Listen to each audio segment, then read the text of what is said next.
keberhasilannya itu sangat tinggi sekali ya. Ini sudah tumbuh nih. Kalau sekarang saya suka menyambung itu dengan sambung sisip, karena sambung sisip ini keberhasilannya sangat tinggi ya teman-teman ya. Ini untuk mangga banana, dan ini mangga sise ya, mangga sise ini,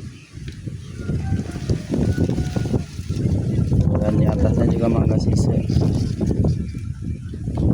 Saya seringnya sekarang menyambung dengan metode sambung sisip seperti ini karena keberhasilannya sangat tinggi.